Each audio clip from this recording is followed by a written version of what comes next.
नमस्कार, TV51च्या या बुलेटिनमध्ये आपलं स्वागत। आपल्या परिसरातील ताज्या बातम्या व चालू घडामोडींचे अपडेट्स आपल्या फोनवर मिळवण्यासाठी TV51च्या YouTube चॅनलला सबस्क्राइब करा। बातम्यांचे नोटिफिकेशन्स मिळवण्यासाठी बेल आयकॉनवर क्लिक करायला विसरू नका। गेल्या आठवड्यापासून मालेगाव महापालिका कार्यक्षेत्रात मालेगाव शहर व तालुक्यात उष्णतेच्या प्रमाणात वाढ होत आहे। मागील आठवड्यात राज्यातील सर्वाधिक तापमान मालेगावी नोंदले गेले। पुढील दिवसांमध्ये ही उष्णतेची लाट जाणवू शकते, त्यामुळे उष्माघात टाळण्यासाठी नागरिकांनी घ्यावयाची काळजी व मार्गदर्शक सूचना जारी करण्यात आल्या आहेत। उष्माघाताची लक्षणे जाणवू लागल्यास नागरिकांनी तत्काळ जवळच्या रुग्णालयात उपचार करून घ्यावेत व त्या अनुषंगाने सार्वजनिक आरोग्य विभागाने दिलेल्या निर्देशान्वये काही मार्गदर्शक सूचनांचे पालन करणे आवश्यक आहे। प्रखर उन्हामुळे होणाऱ्या उष्माघातापासून बचाव करण्यासाठी प्रत्येक नागरिकाने स्वतःच्या आरोग्याची काळजी घेण्याची गरज आहे।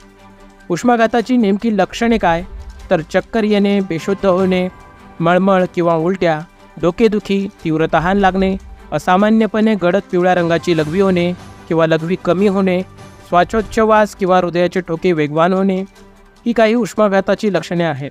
तर उष्माघात टाळण्यासाठी काय करावे? लहान मुले किंवा पाळीव प्राण्यांना बंद असलेल्या किंवा पार्क केलेल्या वाहनात ठेवू नये। दुपारी 12 ते 4च्या कालावधीत उन्हात बाहेर जाणे टाळावे। गडद घट्ट जाड कपडे घालण्याचे टाळावे। बाहेर तापमान अधिक असल्यास शारीरिक श्रमाची कामे टाळावीत। उन्हाच्या कालावधीत स्वयंपाक करण्याचे टाळावे। तसेच मोकळ्या हवेसाठी स्वयंपाकघराची दारे खिडक्या उघडी ठेवावीत। गरोदर महिला, लहान मुले व आजारी व्यक्तींची जास्त काळजी घ्यावी। हायड्रेटेड राहावे। तहान लागली नसेल तरी शक्य असेल तेव्हा पुरेसे पाणी प्यावे। प्रवास करताना पिण्याचे पाणी सोबत ठेवावे।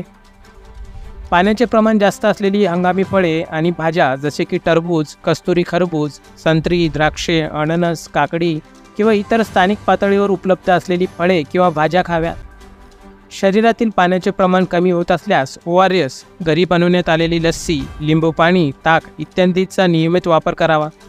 अशक्तपणा, स्थूलपणा, डोकेदुखी, सतत येणारा घाम ही उन्हाच्या झळा बसण्याची चिन्हे आहेत। ती ओळखून चक्कर येत असल्यास तात्काळ डॉक्टरांचा सल्ला घ्यावा।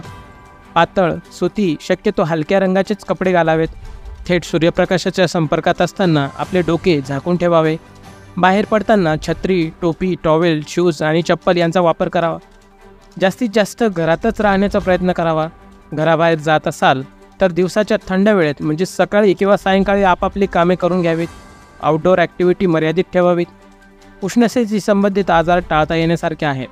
जर आपल्याला किंवा आपल्या संपर्कातील इतरांना अस्वस्थ वाटत असेल आणि तीव्र उष्णतेदरम्यान वरीलपैकी कोणतीही लक्षणे जाणवत असतील तर रुग्णास हवेशीर खोलीत ठेवावे। खोलीत पंखे, कूलर चालू करावेत। वातानुकूलित ठेवल्यास अतिउत्तम। रुग्णाचे तापमान खाली आणण्याचे रुग्णास थंड पाण्याने आंघोळ घालावी। रुग्णाच्या कपाळावर थंड पाण्याच्या पट्ट्या ठेवाव्यात। आईस पॅक लावावेत। इतर वैद्यकीय मदत मिळावी। अशा प्रकारची काळजी घेतली तर उष्माघातापासून आपला जीव वाचवणे शक्य होणार आहे। या बातमीपत्रात इतकेच। पुन्हा भेटूया पुढील बातमीपत्रात। तोपर्यंत जय हिंद।